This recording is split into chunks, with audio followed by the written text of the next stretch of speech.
Bien, alors, comme disent nos amis québécois, il me fait grand plaisir d'être ici parmi vous ce soir. Surtout que c'est la première intervention. Et c'est toujours Élise qui entame notre série de conférences. Et j'adore que ce soit Élise qui commence notre série de conférences parce qu'elle commence par le Québec. Donc ça, c'est formidable. Merci Élise.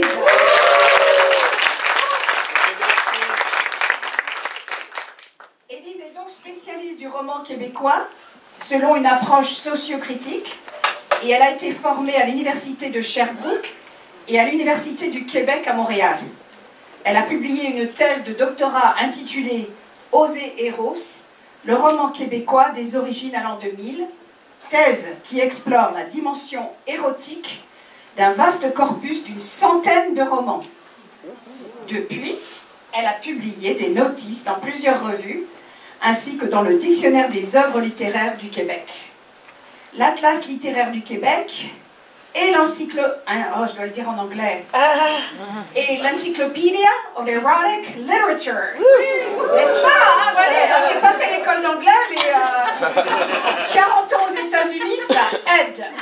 Alors, l'encyclopédie de la littérature érotique est de Gaëtan Brulotte et de John Phillips. Élise, j'étais contente de voir cela parce que j'ai rencontré Gaëtan Brulotte.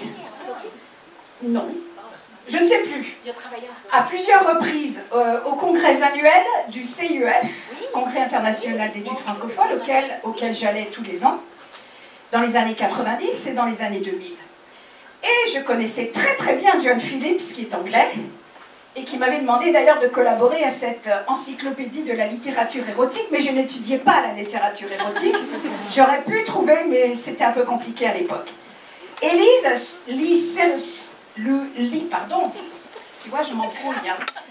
Lit surtout avidement les nouvelles parutions des romanciers et romancières québécoises et québécoises, contemporaines, qu'elle a l'occasion d'enseigner au Cégep, à Sherbrooke, dans ses cours de littérature québécoise. Mais, dit-elle, c'est à Middlebury, précisément dans son cours portant sur le roman québécois, qu'Élise a créé la typologie dont il sera question dans la conférence de ce soir. Méconnue, et c'est vrai, elle est méconnue, la littérature québécoise est tout sauf repliée sur elle-même. Au contraire, elle voyage dans tous les sens et de toutes les manières sur son continent d'appartenance, nous dit Élise. Élise est à mon avis l'une des chercheuses les plus versatiles, elle le sait, je le dis tout le temps, et l'une des voix les plus passionnées que je connaisse, un vrai modèle à émuler. Elle célèbre ses noces d'argent avec l'école de français de Middlebury College, puisqu'elle y enseigne depuis 25 ans cet été. Vous pouvez la...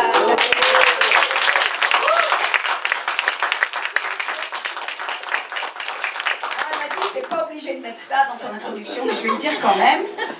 La mariée n'est plus si jeune, dit-elle, mais encore très heureuse d'être parmi nous. Merci Élise. Ce soir, sa conférence s'intitule « L'Amérique tous azimuts », le roman québécois. Veuillez l'accueillir très chaleureusement.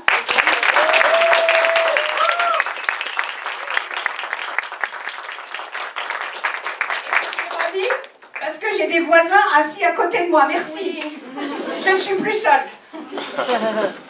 Je suis toujours toute seule devant. Merci. Bonsoir, merci beaucoup Armelle. Merci à l'École française de me donner l'occasion de parler de ma culture, de son expression artistique, plus précisément du roman.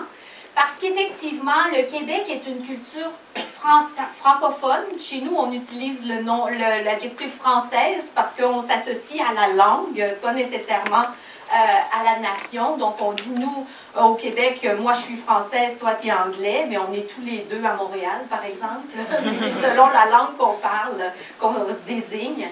Et ça me fait vraiment plaisir d'être là, puis de vous voir nombreux comme ça, parce que je vous dis, puisque j'y vis, que le Québec est une culture très bouillonnante, très créative, et aussi avec une productivité, ça fait un peu matérialiste comme terme, mais avec beaucoup de publications, beaucoup de productions de films, par exemple, une culture vivante, mais qui manque souvent de visibilité. Et là, j'en profite simplement pour vous dire que, par exemple, dans l'Organisation internationale de la francophonie, oui, ce sont toutes des questions politiques, mais la politique influence beaucoup notre rapport au monde. Dans l'Organisation internationale de la francophonie, c'est le drapeau et le nom Canada qui est affiché. C'est le Canada qui appartient à l'organisation, alors que la majorité... Est-ce que c'est bon? Ah oui, pardon, j'ai eu l'impression qu'il y a quelque chose qui tombait. Alors que la majorité des locuteurs francophones vivent au Québec. Il y a 20% de la population entière du Canada qui parle français et nous sommes dans la province du Québec. Okay? Donc, c'est quand même pour vous dire que parfois, on apprécie d'avoir la visibilité, d'avoir notre nom. Comme aujourd'hui, j'ai l'occasion de vous parler du roman québécois, à ne pas confondre avec le roman canadien. Le roman canadien, non, mais le roman canadien est très bien aussi, mais c'est un roman qui est produit par les personnes, les écrivains qui vivent dans les autres provinces du Canada. Donc moi, je vous parle du roman, et je vous parle du roman contemporain, qui s'inscrit dans une perspective culturelle, esthétique, historique, qu'on appelle la postmodernité. Vous en avez sans doute entendu parler.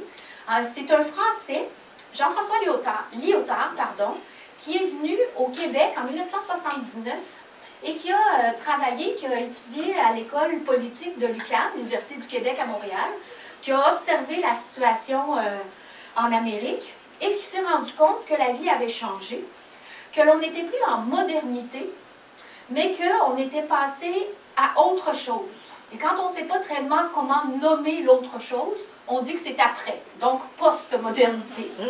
Je vais commencer par vous donner l'horaire, plutôt les sujets dont on va parler. Je vais vous expliquer très rapidement, je ne fais pas un cours, mais je vais quand même vous donner des notions pour comprendre ensuite les 4 axes dans lesquels on peut ranger les différents romans. Et je n'ai pas la prétention de faire d'analyse de romans. Ce qui est intéressant, à mon sens, c'est ce que je veux vous transmettre, c'est des titres.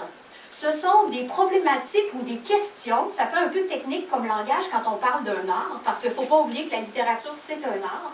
C'est rempli de beauté, d'émotion, de vision du monde.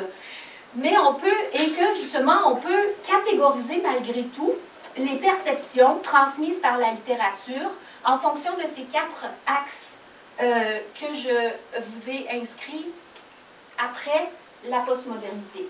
L'image que vous voyez, c'est pour vous montrer ou pour vous dire à quel point c'est une installation qui a été présentée à la Biennale de Venise pour, comment ça s'appelle donc? La Biennale, le nom complet, c'est tout? La Biennale, c'est ça. Oui, c'est ça. Donc, ce sont des installations artistiques et on a réalisé, c'est une équipe québécoise qui a conçu des capes de lumière. C'est pour vous dire à quel point la créativité se nourrit maintenant de la technologie, c'est obligatoire. La postmodernité, ça fait partie, je veux dire, la technologie telle qu'on la connaît aujourd'hui fait partie de la postmodernité en priorité. On y va? Oui. C'est bon? Donc, pour vous donner une idée de ce que peut être la postmodernité, je vais laisser un chanteur québécois. Oui, moi, il y a des chansons dans mes conférences. Parce que... Oups, pardon. Pardon. On va retourner. Je vais vous faire écouter Jérôme Minière, mais je vais laisser les paroles.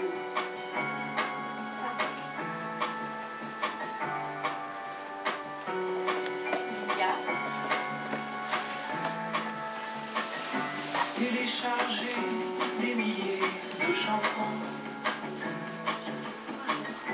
et ne jamais les écouter. Croire aussi que c'est la fin du monde et faire des enfants sans hésiter une seconde. Croire que Platon c'est bien le nom d'un groupe pop indépendant, dire n'importe quoi, n'importe quand, se dire qu'après tout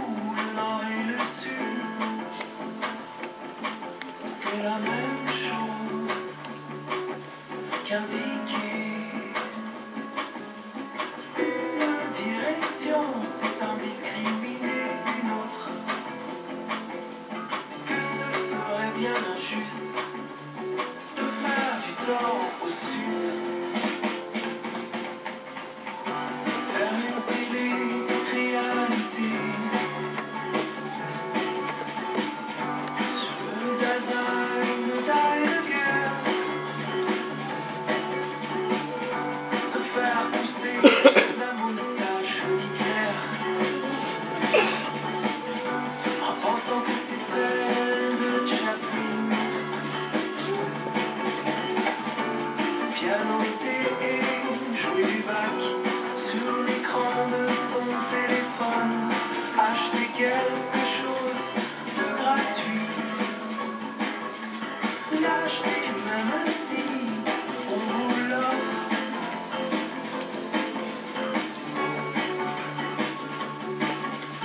Mettre du sens là où il n'y en a pas. Mettre de l'essence là où il n'en faut pas. C'est la postmoderne. Même en vacances, c'est l'avalanche. Même en vacances, ça recommence. Tourner le dos à l'océan, parce que c'est bien trop bruyant. Tourner le dos à l'océan.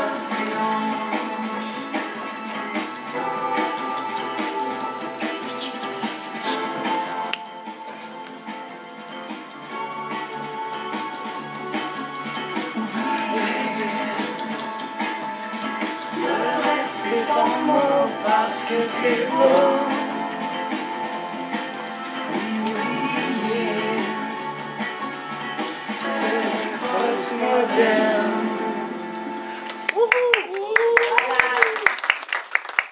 C'est un jeune chanteur, il est un petit peu moins jeune, on devient toujours un peu moins jeune avec le temps. Hein? Donc, Jérôme Minière, un chanteur québécois. Qu'est-ce que vous retenez de la postmodernité? Qu'est-ce que de la définition, selon vous? Qu'est-ce qui vous vient à l'esprit? La technologie, donc avoir accumulé, avoir accès à des millions, sinon des milliards j'ai du mal à qualifier, d'œuvres littéraires, d'œuvres musicales, de toutes sortes, de pensées aussi de toutes sortes, dans toutes les langues, effectivement. Il peut y avoir aussi une forme de confusion. Une chose et son contraire. C'est assez postmoderne. On ne sait pas comment s'y retrouver, vraiment. Ça arrive. Des fois, ça peut être des choses plus importantes qu'on confond. Aussi, un rapport objectivé à la nature, avec une distance de plus en plus grande, en fonction de l'appréciation ou non, souvent non. Donc, je vous ai résumé rapidement les thèmes de la postmodernité, puis aussi les formes qu'elle prend dans la littérature au Québec, dans le roman. Je vais retenir certaines choses plus importantes. Au Québec, je vais vous parler des métarécits au départ. Les métarécits, c'est un peu comme des mythes, mais dans une perspective sociologique. Qu'est-ce qu'une société dit d'elle-même, ou qu'est-ce qu'elle se dit à elle-même? Jusque dans les années 80, le Québec était une solidarité très collective, solidaire, je ne dirais pas collectiviste, parce qu'on ne va pas dans ce sens-là, mais on est très, très solidaire. On est une démocratie capitaliste à tendance socialiste. On a des systèmes de santé accessibles à tous, qui sont fondés sur une solidarité collective. Et nous avions, jusque, comme je vous dis, dans les années 80, une grande volonté d'ensemble, de devenir peut-être un pays, une nation à l'époque. Il y avait une volonté politique. Il y a eu d'ailleurs un référendum, mais qui n'est pas passé. Donc, le Québec n'est jamais devenu un pays. Sauf que la volonté était là. Et pendant cette période, des années, par exemple, ça remonte à très loin, depuis la Nouvelle-France jusque dans les années 80, le méta-récit de l'identité québécoise nous reliait à la mère patrie, à la France. On était une culture qui était, oui, en Amérique, mais dont les origines, tellement importantes sur le plan identitaire, étaient outre-Atlantique pour nous. Ça veut dire qu'on était une collectivité solidaire d'origine française. C'est ça qui comptait pour nous. On restait toujours un petit peu subordonné à l'idée qu'une mère patrie nous avait abandonnés quelque part en Europe, mais on l'aimait quand même. On l'aime encore aujourd'hui, mais on est devenu, avec les années 80, avec la postmodernité, le méta-récit à cet égard-là a changé avec la société de consommation, sinon de surconsommation, avec une forme d'individualisme qui s'est développée. Donc, le récit identitaire n'est plus aussi collectif. Il est plus fragmenté, atomisé. Et les romans vont refléter. Ça ne veut pas dire qu'on n'a pas d'identité. Moi, ce que je vous dirais, c'est que jusque dans les années 80, nous étions, dans notre imaginaire collectif, une société enfant d'une grande culture européenne. À partir des années 80, nous avons non pas atteint notre majorité, mais nous avons atteint notre américanité. Et c'est dans ce sens-là qu'on va passer au premier thème de l'américanité qui infuse comme condition dans le roman québécois. Parce que vous, la plupart des gens ici, vous êtes des États-Uniens. On est d'accord? C'est comme ça qu'on vous nomme la plupart du temps. Parce que oui, le mot américain a une forme d'usurpation. L'Amérique appartient aux gens qui vivent en Amérique. Et ça, les Québécois se sont appropriés le continent à partir des années 80. Et le méta-récit, c'est pas qu'on a oublié. Ça donne un peu cette impression-là, c'est qu'il y a, comme dans la chanson, oublier, c'est postmoderne. Bon, oui, j'avoue que des fois, il y a des choses qu'on laisse, qu'on oublie, mais c'est parfois des changements qui se produisent. Et là, on a incarné notre présence en Amérique, notre rapport au monde qui est américain. Nous sommes des Québécois, c'est-à-dire des personnes qui parlons français en Amérique de la naissance à la mort. Je vais vous montrer, je vais vous expliquer combien l'imaginaire américain, le nôtre, québécois, est basé sur des extrêmes. Vous allez comprendre. 3 types d'extrêmes. On commence. On a d'abord un extrême historique. Là, on remonte à la colonisation. C'est bon? Quand on est au moment de la colonisation, il y a les religions qui sont arrivées en même temps que les administrateurs coloniaux dans une perspective mercantiliste d'exploitation des ressources naturelles. Ça tombait bien parce qu'un continent complètement vierge qui possède des richesses infinies, ça a créé un dynamisme économique pour les nations européennes extraordinaire. Les religions et les religions surtout ont interprété l'arrivée en Amérique comme étant la fondation d'un nouveau monde. Même que, moi j'ai travaillé pas mal sur les carnets de Jacques Cartier, je dis ça, les étudiants, je m'excuse pour la répétition, quand Jacques Cartier est arrivé, il y a même des illustrations, des tableaux qui ont été peints pour représenter la scène. Il raconte dans ses carnets que des dizaines de, pardon pour le terme, c'est un terme de l'époque, de sauvages, c'est-à-dire des autochtones qui avaient leur propre culture, mais puisqu'ils étaient tellement différents, pour Jacques Cartier, ils étaient non civilisés, alors que c'était leur civilisation. Ils sont arrivés en canot, et Jacques Cartier dit des dizaines de sauvages sont venus nous accueillir sur le bateau. Nous débarquâmes et, après avoir érigé une croix, nous appropriâmes le territoire au nom du roi de France. Ce pays était désert.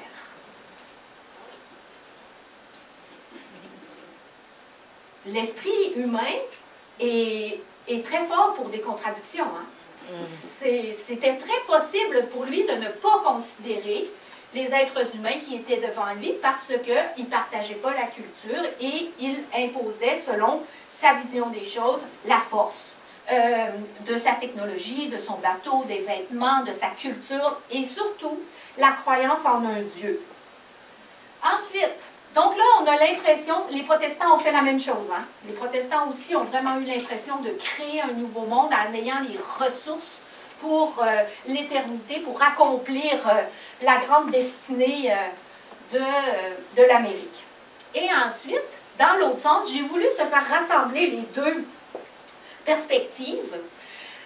À partir de la colonisation, l'Amérique s'est faite que d'immigration. On est d'accord? Sauf pour les Autochtones, mais eux, ils avaient immigré il y a plus de 18 000 ans en passant à travers le détroit de Bering. C'est bon? C'est que de l'immigration. Et ça fait ce que vous appelez, on n'a pas trouvé de terme en français, à moins que quelqu'un en connaisse un, vous pouvez me le nommer, me le dire, un melting pot dans une perspective d'association. La différence dans une idée d'association, les États-Unis d'Amérique. C'est comme ça qu'on est fort, les États-Unis d'Amérique. Et ça a créé une idéologie, en fait, qui déborde les frontières. C'est une idéologie mondialisée. Maintenant, en Roumanie, vous avez des commerces américains, au Cambodge, partout. Je crois qu'il reste quelques endroits sur Terre où il n'y a pas, où l'américanisation est moins importante. Donc, on part d'un monde entier à créer à un monde entier possédé. Ça, c'était un premier extrême, c'est sur le plan historique. Le deuxième extrême, ça, c'est près de chez moi. Okay? C'est le mont Gosford, parce que chez nous, il y a eu des anglophones aussi, mais des Britanniques. Vous voyez à quel point la forêt est reine. Il y a des hectares entiers de forêt, comme ça, inhabitées, parfois protégées, parfois non. Et vous avez, d'une part, des espaces infinis. C'est-à-dire que vous pouvez être avec votre sac à dos, votre gourde d'eau, et vous marchez dans la forêt. Et tout à coup, vous allez avoir une bande de territoire comme ça, qui est la forêt est défrichée.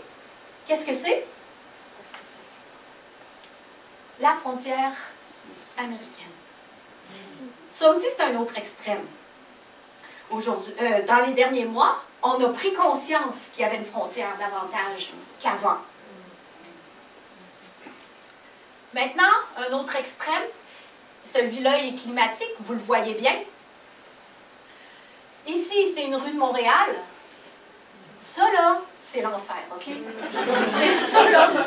Moi, je suis contente de ne pas habiter dans une grande ville comme ça parce que je ne suis pas obligée de pelleter ma voiture pour être capable de sortir. C'est difficile parce qu'en plus, si votre voiture est là pendant que la déneigeuse passe, qu'est-ce qui se passe? Remorquage, fourrière, puis après, bonne chance. Donc, c'est vraiment des circonstances finalement qui sont extrêmes et qui nous arrivent quelques fois par année. Mais bon, c'est pas non plus inédit pour nous. Ça arrive assez souvent même. Ici, il y a des Montréalais qui savent de quoi je parle. Hein?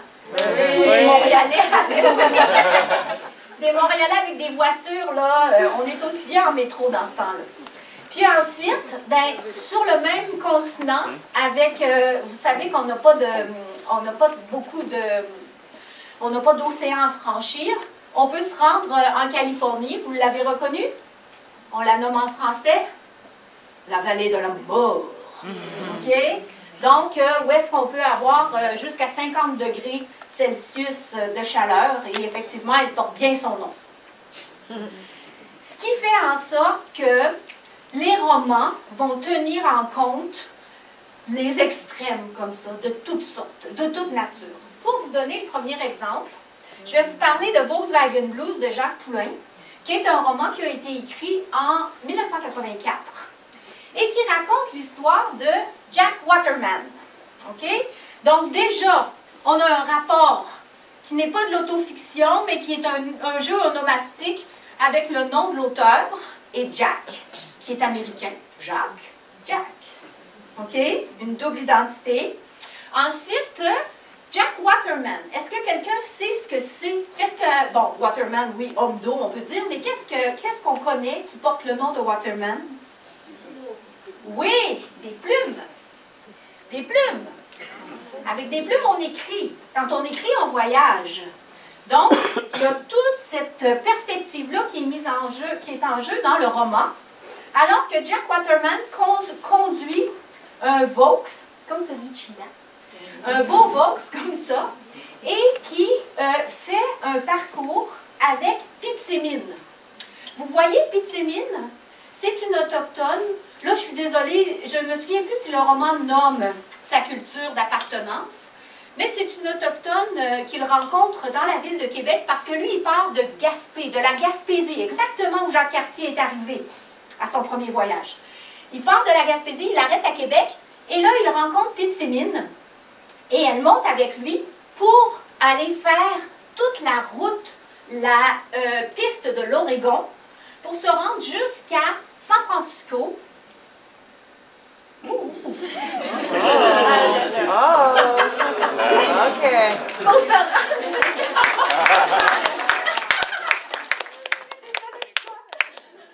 Et donc, ils arrivent à San Francisco pour aller à la rencontre de Théo. La racine grecque de Théo. Le sens grec du nom Théo, vous savez, c'est... Voilà. Théo, c'est l'idéal, le rêve américain qui nous appartient aussi, d'aller jusqu'au bout du continent. Mais on a une identité un peu fracturée, les Québécois. On n'a pas été les gagnants dans l'histoire. Les Britanniques sont arrivés, les Canadiens ont repris le contrôle. Donc Théo, quand on arrive au bout, il est en chaise roulante. Il est vivant, mais il est en chaise roulante. Il est handicapé. Dans le roman, Pitsimine est là pour faire revivre les cultures autochtones. Elle en parle, elle les nomme. Ils vont ensemble dans des musées. Et ils nous racontent des batailles horribles et terribles, comme celle de Wounded Knee, par exemple. Des batailles très dures qui ont contribué à la disparition de nombreux Autochtones sur le territoire. OK? Et là, je vais vous dire, on peut être humain, hein, puis on peut donner notre esprit aux humains qui nous ont précédés. Vous allez aussi avoir un effort de prononciation, et nous aussi, les francophones, nous allons avoir un effort de prononciation.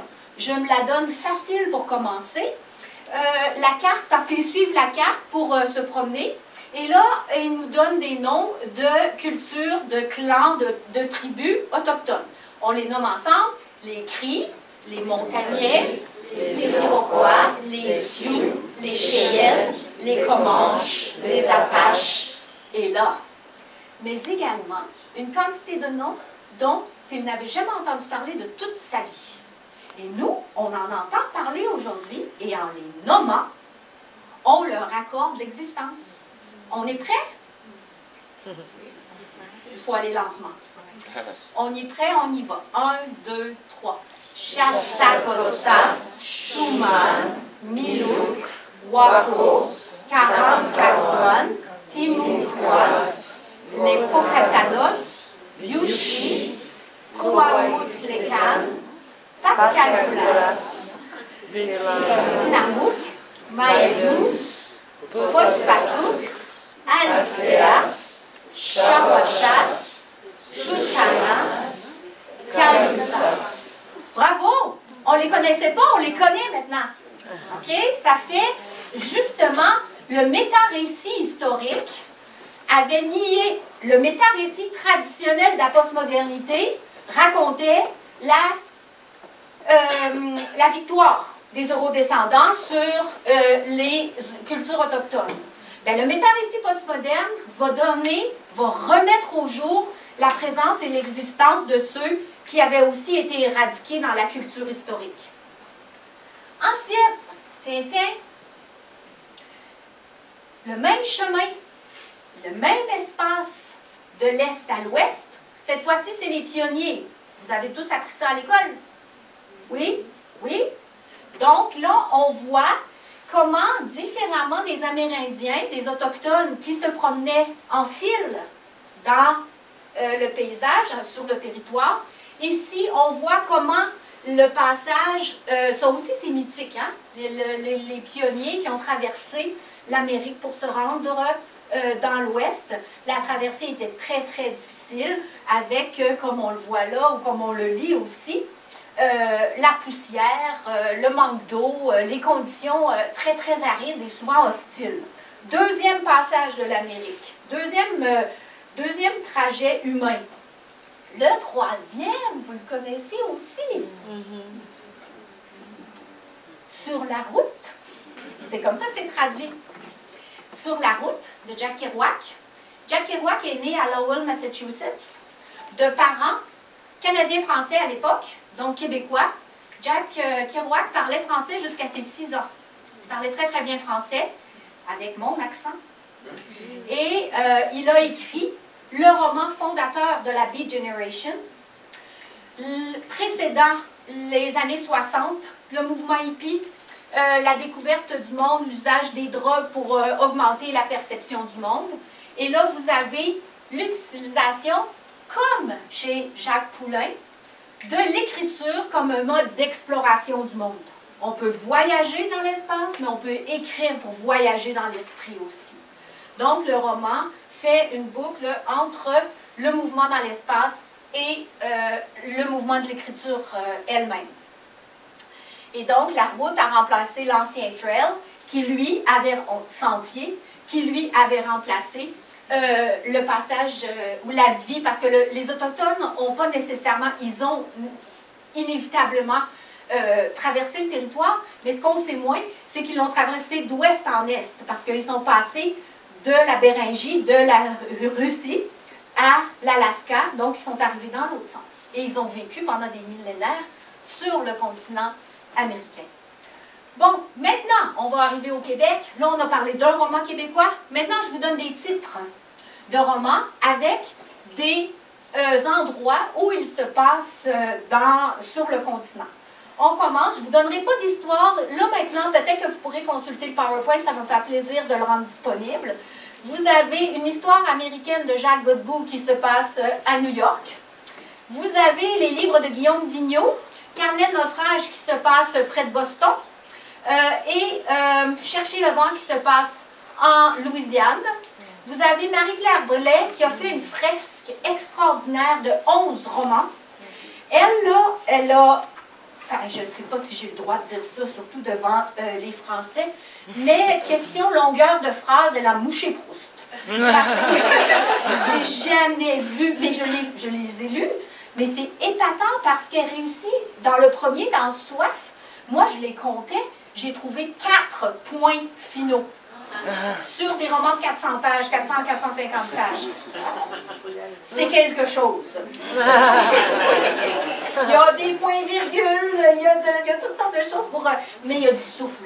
C'est ça qui est impressionnant. Ça ne se donne pas, la lecture est quand même exigeante, mais c'est extraordinaire. Il y a 11 romans comme ça, et ça se passe à Key West, au sud de la Floride, dans l'île, et aussi dans les Antilles. Il y a un foisonnement de personnages dont les identités sont toutes très, très typées, uniques. Ensuite, vous avez Catherine Navrikakis, qui est d'origine grecque, mais de plusieurs générations. Les Grecs au Québec sont arrivés après la guerre, donc dans les années 50, en même temps que les Italiens. Et là, vous avez Le ciel de Bay City, qui se passe à Chicago. Ici, j'ai pas besoin de vous dire, hein? Nos belles chutes. Le Mont Taureau et de Chicago à Alamogordo. Donc, vous avez encore là vraiment toujours des romans qui se passent aux États-Unis. On continue avec Monique Larue, Copie conforme à San Francisco. On a Louis Hamelin, Le soleil des gouffres sur l'île de Vancouver. vous avez le crépuscule de la Yellowstone. Lui, c'est un écrivain que moi j'aime beaucoup. C'est un écrivain de la nature, un écrivain qui s'intéresse beaucoup aux pionniers des recherches sur le monde naturel. Et il a travaillé donc ici sur Audubon. Vous connaissez Audubon, l'homme qui faisait les dessins pour décrire les oiseaux. Le français, il est venu en Amérique, Audubon, vous le connaissez bien. Et c'est un roman sur son histoire. Puis après, vous avez sur Thoreau aussi, Un lac le matin, de Louis Hamelin. Le fameux Michel Tremblay. Okay? On en entend un peu moins parler, mais Michel Tremblay, ça a vraiment été le romancier québécois par excellence, qui a vraiment fait une œuvre majeure, théâtrale au départ dans les années 70 et romanesque ensuite dans les années 80 et jusqu'à maintenant. Et la dernière partie de son œuvre, c'est la traversée du continent qui se passe au Manitoba. Là, vous n'avez pas de flèche parce que le Manitoba, c'est où est-ce qu'est le roman. C'est là. C'est la deuxième province à l'ouest du Québec. Il y a l'Ontario, ensuite il y a le Manitoba. Il y a beaucoup de francophones hors Québec. Et c'est l'histoire de sa famille qui a émigré. Vous connaissez peut-être l'Ouvrienne, quand il y a eu un gros conflit entre les Anglais et les Métis autochtones. C'est là que ça s'est passé. Et finalement, vous avez la fiancée américaine qui se passe dans l'État de New York. Okay? Je vous dis, c'est un échantillon, mais c'est quand même un assez bon échantillon pour connaître les romans qui sont sortis du Québec dans leur fiction. Je vais vous montrer maintenant, ils arrivent tous à la suite l'un de l'autre. Cette fois-ci, c'est, regardez le titre, je ne l'avais jamais vu, l'amérilatinité.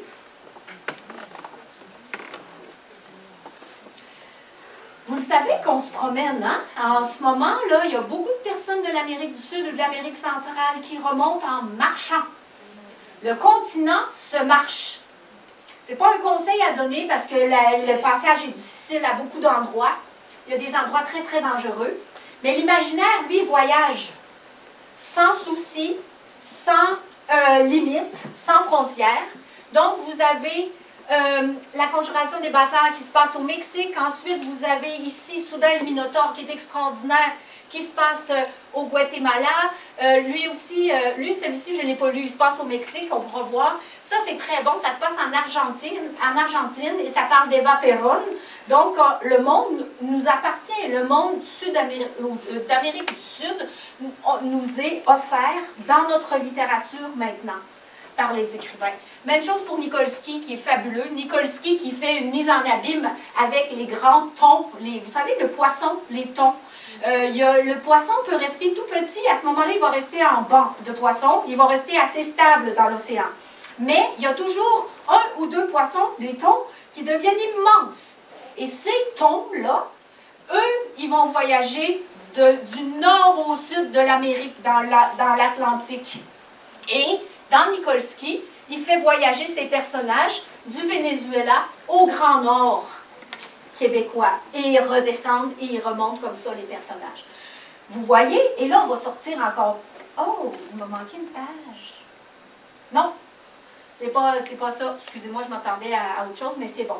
Donc, vous voyez que le Québec, la littérature québécoise, le roman québécois, sort des frontières et des préoccupations québécoises. On appartient à l'Amérique. On vit dans l'Amérique. Maintenant, on va parler le deuxième axe, c'est la migration. Évidemment, on l'a dit, tout le continent a été peuplé par la migration. De toute façon, tous les lieux sur Terre, l'humain est sorti du berceau d'Afrique, puis ensuite, il a migré. On migre. On est une espèce qui reste malgré tout, paradoxalement, dans notre sédentarité, nomade, sur plusieurs aspects. La migration, par contre, je vous l'ai fait apparaître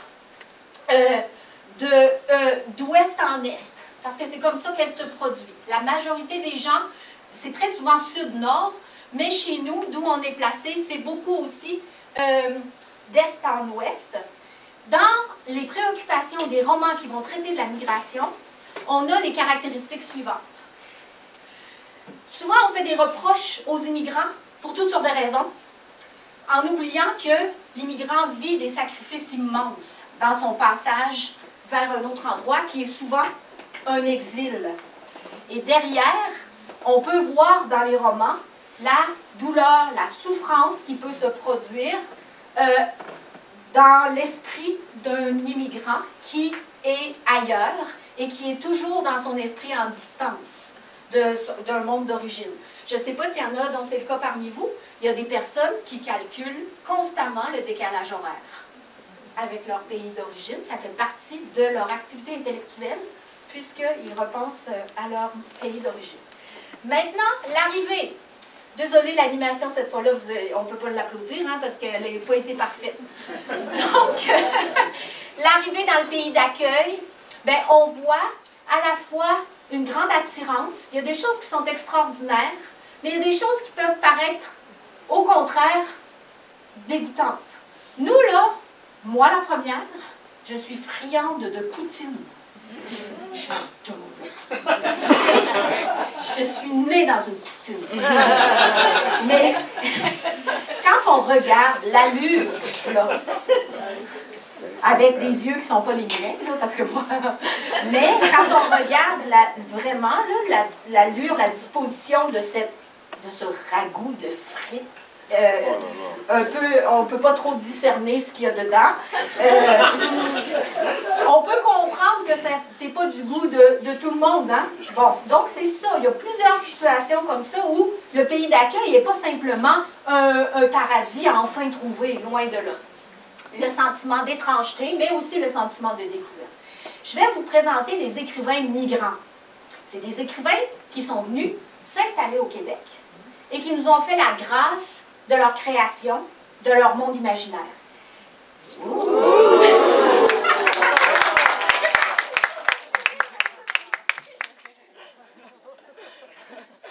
Je vous présente, comme j'ai fait tout à l'heure, un peu...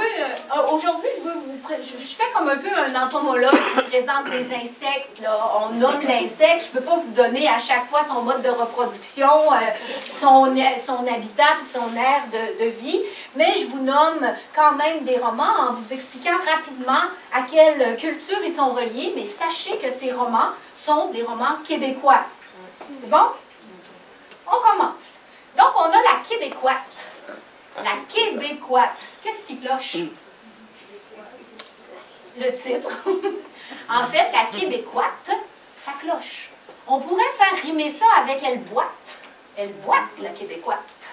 Mais c'est exactement ce que Régine Robin a voulu exprimer dans sa difficulté de s'inscrire comme identité dans un monde. Elle est polonaise juive dont les parents ont subi la Shoah. Quand elle arrive dans une société neuve, comme le dit l'anthropologue sociologue Gérard Bouchard, dans une collectivité neuve qui n'a pas la mémoire, comment vous pensez que ça peut être blessant de ne pas avoir le retour de compréhension d'une tragédie qui s'est transmise de génération en génération? Donc, c'est de ce point de vue-là qu'elle explique comment on se sent un peu... un peu marginal. Il y a toujours une forme de marginalité, un sentiment de marginalité. Il y a le très souvent, en tout cas, chez les immigrants. Ensuite, vous avez le figuier enchanté de Marco Meccone. Marco Meccone qui est un Italien et qui a vraiment comparé la condition des immigrants au Québec dans les années 80 à celle des Québécois dans les années 60 qui revendiquaient le respect du Canada. Les immigrants revendiquent le respect du Québec de façon tout à fait légitime. Mais en même temps, les questions sont nombreuses. Je suis d'accord, moi je ne viens pas régler les problèmes sociaux ce soir. L'ingratitude de Ying Chen. Ying Chen est une écrivaine extraordinaire qui est déjà venue à Middlebury et qui était amoureuse du français, qui aurait tellement voulu aller étudier en France, la pauvre. Elle s'est retrouvée à Montréal en création littéraire, avec des très très bons profs et avec un amour du français et son talent, qui a donné une série de romans. Là, je vous ai mis l'ingratitude, une histoire douloureuse d'un rapport mère-fille, et qui raconte comment la jeune fille, là, attention, je vous préviens, là, traumavertissement, C'est une relation très, très difficile, basée sur des valeurs qui ne nous sont pas communes, pas habituelles. C'est une jeune femme qui a une relation très difficile avec une mère très, très contrôlante. Et pour la punir, elle se montre ingrate, elle se suicide. Bon, donc ça, c'est vraiment une perspective culturelle, sociale, qui est complètement différente de tout ce qu'on connaît. Elle a écrit aussi Les Lettres chinoises, qui est un roman épistolaire entre deux personnages, une à Shanghai et l'homme à Montréal. Ce que je sais de toi, un roman qui se passe en Égypte, sur l'histoire d'un homme qui vit une relation, un amour impossible avec un autre homme dans une culture complètement fermée à ce genre de situation. Sans capote ni kalachnikov, ça peut paraître un peu choquant, ça se passe dans un Congo imaginaire, un Congo qui est à feu et à sang, comme on le sait, et qui est aussi dans ce type de situation dans le roman. Le Pavillon des Miroirs, un merveilleux roman sur l'Argentine, fabuleux. C'est un peintre, aussi psychologue, qui travaille dans un grand institut psychiatrique à Montréal, qui réussit à raconter son pays comme... moi, les couleurs, on ressent, il y a une profondeur dans le roman d'existence vécue par quelqu'un qui le traduit d'une façon et qui le transmet avec beaucoup de talent. Là où je me terre de Caroline Dawson, une jeune femme dont les parents ont fui le coup d'État au Chili et qui est venue s'inscrire dans la culture québécoise, et elle raconte toutes les difficultés et en même temps les merveilles de l'inscription dans la culture, entre autres avec les émissions pour enfants qui lui ont appris à apprendre, qui l'ont aidé à apprendre le français. Vous avez, Dany Laferrière, je n'ai pas besoin d'en parler beaucoup. Dany Laferrière qui a fait une partie de son œuvre au Québec en 1984, son premier roman. Ensuite, 1000 secrets de danger, c'est extraordinaire. C'est un descendant de chrétiens du Liban et qui vit dans une famille à Montréal avec les valeurs traditionnelles orthodoxes libanaises, mais une culture québécoise, occidentale, impériale, pas impériale, capitaliste. C'est toujours un peu un choc des mondes. Enfin, un dimanche à la piscine à Kigali, pas enfin, là, mais évidemment, ici, on a une perspective d'un journaliste extraordinaire sur le Rwanda. D'ailleurs, il a été réédité dernièrement. Puis enfin, vous avez Lucie Pagé qui a écrit un roman sur l'Afrique du Sud. Voyez-vous, là, ça, ce sont... elle n'est pas immigrante, pardon. Les deux derniers, là, je me suis trompée. Ils ne sont pas immigrants. C'est moi, je me suis laissée avoir par le contenu du roman. On achève l'autofiction. Ici, ce n'est pas un thème, c'est une forme. L'autofiction, regardez, je vous ai fait un petit exemple, un petit montage pour faire comprendre. Un auteur, une autrice, ont une identité réelle. Vous êtes d'accord? Elle a un nom, un numéro d'assurance sociale, elle paye des impôts. Normalement, les lecteurs ne sont pas au courant de tout ça. C'est l'identité réelle de la personne. Ensuite, selon Philippe Lejeune, la personne réelle peut décider de faire une autobiographie. Mais nécessairement, la personne, en racontant sa vie, on pense à l'autobiographie d'Obama, par exemple. Obama raconte que sa mère est allée, c'est à Hawaï, est allée à Hawaï, elle a étudié, travaillé là-bas, je suis désolée, je ne l'ai même pas lu. Et elle a rencontré un homme qui venait du Kenya. Ils ont été amoureux, ils ont fait un bébé, ils l'ont appelé Barack. C'est vrai? Est-ce que Barack était là pour raconter? Donc, on a déjà une représentation de soi dans l'autobiographie. Si vous voulez en savoir plus, c'est Philippe Lejeune qui a beaucoup théorisé l'autobiographie. OK? Mais là, on va aller encore plus loin. Plus loin dans l'autofiction. Parfois, l'auteur va raconter une histoire dont il admet la réalité de certains faits, mais l'invention d'autres. On ne sait pas lesquels. Et c'est très souvent, je sais qu'en France, il y a eu un peu des débats parce que Annie Ernaux, par exemple, a reçu le prix Nobel de littérature. On a reproché à Annie Ernaux la trop grande simplicité ou la facilité de son écriture ou de son œuvre. Je me prononce pas là-dessus, c'est pas de mon ressort. Je veux simplement vous dire que l'autofiction, comme on la vit ou comme elle est publiée au Québec, elle est différente de ce type d'autofiction, de celle d'Annie Ernaux. C'est souvent une autofiction qui va venir toucher les points sensibles et douloureux de la société. En ayant un auteur ou une autrice qui, moi, je trouve souvent est très courageux ou courageuse, d'incarner l'expérience pour en donner des subtilités qu'on ne peut pas connaître autrement. OK? Je vous donne des exemples. On commence avec Nelly Arcan, qui a écrit Putain, qui est un manifeste extraordinaire contre en tout cas, qui explique très bien la domination masculine, puis l'appropriation du corps féminin, en étant écrit d'une manière excessivement maîtrisée, à la fois intellectuelle et sensible. Vraiment, je vous conseille. Folle, même chose. Le rapport de séduction, le rapport de possession de l'un de l'autre. Marie-Cécile Labrèche qui a parlé de borderline, le trouble de personnalité limite, les excès que ça peut causer. Ensuite, vous avez Marie Darcigny, encore. Les addictions. Jusqu'où on peut se rendre dans une situation d'addiction. Ouf, les titres disent beaucoup, hein, avec les images. Même chose pour Bon Chien, l'emprise d'une jeune femme qui était une danseuse de ballet et qui se fait complètement dominer et presque physiquement blessée par ses entraîneurs et ses maîtres. Ici, vous avez le bestiaire, une famille recomposée, c'est-à-dire les parents séparés, les enfants qui doivent s'adapter à d'autres enfants. La douleur physique et les douleurs constantes qui sont aussi causées par des enfances difficiles. Testament, une jeune femme, une fulgurance dans la littérature québécoise. Une jeune femme de 26 ans, il y a des tragédies dans la vie.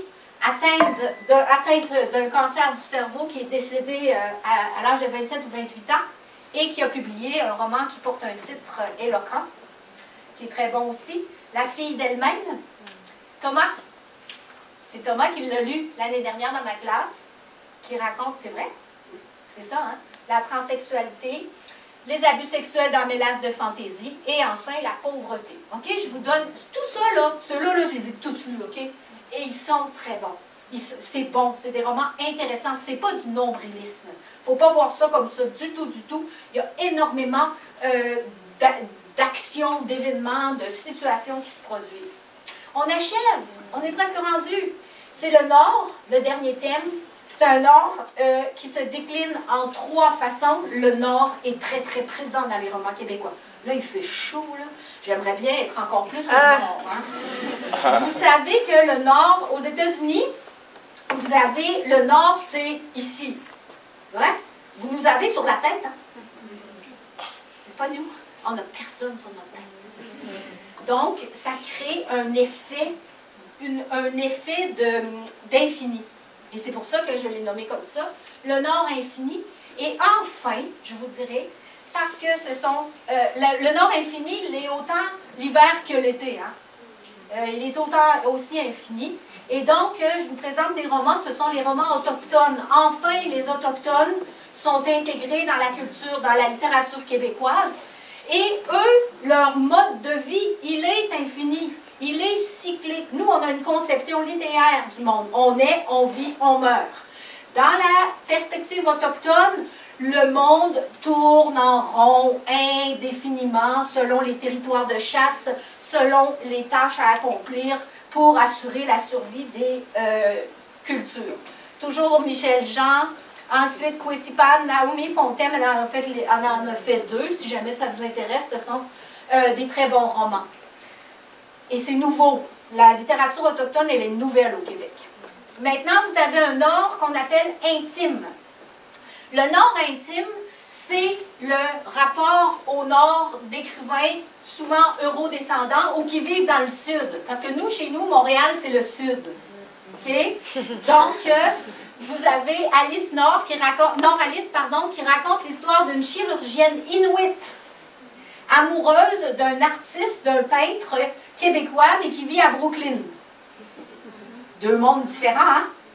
mais c'est l'histoire d'amour entre les deux. C'est vraiment très, très beau.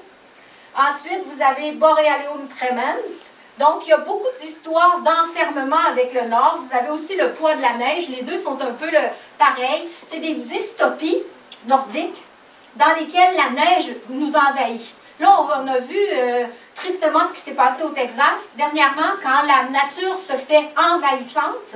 Mais la neige, elle n'a pas besoin d'être en aussi grande quantité que de l'eau pour nous submerger. La neige monte très haut, très rapidement, puis crée un effet d'enfermement qui est assez favorable aux dystopies littéraires.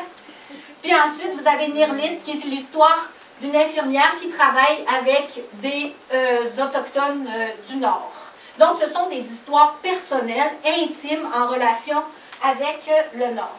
Et on finit maintenant par le Nord industriel, parce qu'il n'y a pas que des beaux paysages dans le Nord. En fait, oui, il n'y avait que des beaux paysages, mais maintenant, il y a l'exploitation de 3 façons différentes surtout. Les mines, d'abord. Donc là, vous avez des romans qui se passent dans le Grand Nord, dans le Moyen Nord, où est-ce qu'il y a l'exploitation de différents minerais, surtout le cuivre, ou alors l'amiante, qui est interdit dans le reste du monde, mais qui a été beaucoup récolté dans les dernières décennies. Alors ça, ce que vous voyez là, ça fait plaisir, hein? Ça, c'est bien caché. Ça, c'est une route forestière qui passe au milieu de la coupe, mais si vous passez à côté, vous ne la verrez jamais. Parce que les compagnies laissent des bandes de rideaux qui nous cachent en fait l'ampleur des coupes forestières. Il faut vraiment qu'on soit en hauteur pour les voir. Ici, vous avez un titre qui dit tout. Biz est aussi un chanteur au Québec. Elle fait un roman sur souvent, ça va être des conflits entre les compagnies, ou alors des conséquences, entre autres dans les romans sur les mines, c'est les conséquences toxiques sur l'environnement auxquelles sont confrontés les enfants qui grandissent dans ces endroits-là. Quand vous avez des ruisseaux qui sont pleins de métaux lourds, ça fait ou alors des produits explosifs qui restent à la disposition des gens et qui créent des accidents épouvantables, c'est ça que les romans racontent. Enfin, vous avez les romans qui parlent de l'exploitation des barrages. Les murailles, voyez-vous comment ça ressemble à une muraille, un barrage? On bloque un grand cours d'eau. Ici, c'est le barrage de la Romaine, dans une grosse rivière. Erika Soucy a fait un roman où on raconte l'exil des ouvriers qui partent pour des mois et des mois travailler sur les chantiers et qui vivent toutes sortes de situations, soit professionnelles ou amoureuses. C'est la littérature, hein? Donc c'est de l'humain qui se passe dans ces romans. Et maintenant, pour terminer, je vous présente Bachir, notre collègue et ami, et auquel je veux dédier ma conférence, parce que Bachir était effectivement un grand ami. Et je l'ai regardé comme il est beau, il est devant Sunderland à ce moment-là. Je vous remercie beaucoup.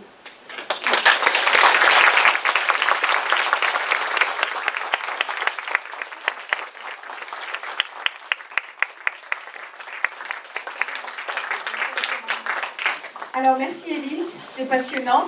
Malheureusement, je dois vous quitter parce que j'ai une réunion là maintenant. Alors, n'hésitez pas si vous avez des questions, si vous avez des commentaires, si vous avez lu des romans aussi que vous voulez proposer parce que vous avez l'impression qu'ils peuvent être intéressants dans l'ensemble. Oui. Oui, merci beaucoup pour cette conférence passionnante. Il y a, quand on te suit, quand on t'écoute, il y a presque un manque, un creux. C'est qu'apparemment, il y a peu de romanciers québécois qui écrivent sur le Québec. Est-ce qu'il y a tout de même une veine de romanciers qui continuent à travailler sur la culture québécoise, le paysage québécois, l'histoire québécoise, et voilà. En fait, oui, c'est bien vu ça. Puis ça me fait plaisir de pouvoir le dire parce que c'est, mis à part les romans de la migration, par exemple, quand on a Alice Nord, Alice, le roman de Marc Séguin, c'est typiquement un écrivain québécois d'origine qui a vécu, dans le roman, il y a les deux extrêmes, le Grand Nord et New York, mais au milieu, il y a la campagne québécoise où vivaient les paysans, où la culture québécoise qui avait souvent un manque, c'est très bien vu parce qu'il y a un manque identitaire. Les Québécois sont une culture paysanne sans élite, ce qui fait en sorte qu'on se retrouve souvent avec des univers romanesques d'une grande humilité, avec des événements pour qu'on tombe dans le romanesque, sinon c'est la vie de tous les jours avec peu de moyens. Il y a souvent des histoires de meurtres, d'accidents tragiques. C'est le cas dans cette histoire-là où est-ce qu'un des grands-pères avait par accident tué. Mais on a en creuset la culture québécoise. Même chose pour l'autofiction. L'autofiction raconte beaucoup la vie québécoise urbaine, cachée un peu depuis les années 80. Parce que la culture urbaine nouvelle, elle a peu été racontée parce qu'elle a été très peu historicisée aussi. Il n'y a pas grand-chose à dire de gens qui sont des ouvriers, parce qu'après avoir été des paysans, les Québécois sont devenus des ouvriers. Ce qui fait en sorte qu'encore une fois, les conditions de vie urbaines étaient des conditions souvent de pauvreté qui ont mené à des comportements ou à des familles relativement dysfonctionnelles. Pas que ça serait trop dommage, là. On n'est pas non plus un peuple misérable à cet égard-là, mais l'autofiction, elle, est très, très, très québécoise dans ce sens-là. Oui, c'est comme ça que je dirais qu'on le voit. Merci. Et une question adjacente là-dessus. Oui. Est-ce qu'il y a, dans la mère patrie française, Oui. il y a un roman catholique? Est-ce qu'il y a un roman catholique québécois? On le met en conserve. C'est l'idéologie de conservation. Il y a eu plein de 1840, parce qu'en plus, il y avait l'exode rural à ce moment-là, avec l'industrialisation. En 1832, il y a eu la chute du prix du blé, parce que le Canada dans l'Ouest, les provinces de l'Ouest, ont produit une quantité de blé hallucinante, ce qu'ils font encore aujourd'hui. Et la production du blé, désolé pour la trivialité, mais ça fait une grosse différence, le prix du blé a chuté et les paysans n'avaient plus rien à produire, rien à vendre pour gagner d'argent. Tout le monde est allé en ville parce que les Anglais ont amené l'industrialisation. Et à partir de ce moment-là, la religion a dû avoir une mainmise très rigide. Il ne faut pas oublier que nous, nos religieux, ce sont les jésuites. Ce n'est pas les plus tendres. Ce n'est pas les plus relax, les plus Vatican II. Hein? On s'entend? Donc, il y avait une vraie sévérité religieuse. Et étant donné la peur de la ville, où est-ce que les Canadiens français sont allés travailler, il y a eu un contrôle moral et le clergé s'est servi de la littérature ou les intellectuels d'ailleurs, parce que c'était souvent des religieux qui écrivaient, parce que c'est eux qui connaissaient l'écriture, qui savaient écrire et lire, et aussi les professions libérales, mais tout le monde était très très catholique. C'est pour ça que le premier roman québécois, le deuxième en fait, s'appelle La terre paternelle. Ça vous dit que ça reproduit l'idéologie religieuse dans un contexte de conservation culturelle. Et comme ça a duré jusqu'en 1950, où on avait des romans de la terre, des romans paysans en pleine urbanité, où la majorité de la population était en ville, mais on continuait à publier et à se repaître avec un bonheur. Maria Chapdelaine, c'est la Marianne québécoise, hein? Donc, mais moi, je l'aime quand même. Au-delà de la dimension idéologique qu'on a voulu vraiment voir, il ne faut pas oublier que Maria Chapdelaine, c'est un roman, c'est romantique dans la veine, de l'amour déçu, de l'amour interdit avec le beau François Paradis. On ne s'appelle pas François Paradis pour rien. Eh oui. Donc oui. Et ça, c'est passé. Oui. Moi. Oui. Maintenant, je fais un cours de littérature française où nous lisons littérature francophone où nous lisons Julie par Naomi Fontaine. Oui. Et je voudrais savoir si vous avez lu le Promène et si vous avez lu ça avec avez-vous des commentaires ou choses qu'on doit faire attention? Non, moi, j'ai pas lu Choumi, mais j'ai lu ceux dont je vous ai parlé. Moi, ce qui me touche, la littérature autochtone, là, soyez pas surpris, il n'y a aucun jugement dans ce que je dis, c'est le peu de mots. Le peu de mots. La littérature autochtone est écrite en français. Donc, il faut faire un grand effort pour passer son identité profonde dans une langue qui n'est pas la nôtre. Donc, s'il y a quelque chose que je remarque, c'est l'économie de mots à laquelle il faut faire attention.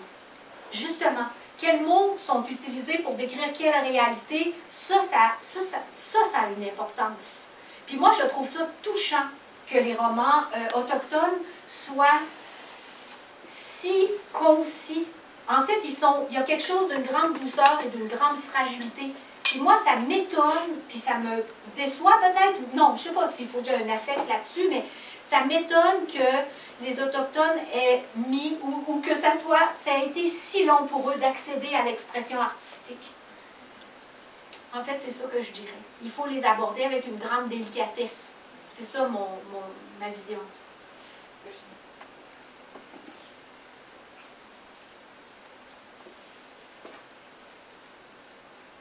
On va se reposer?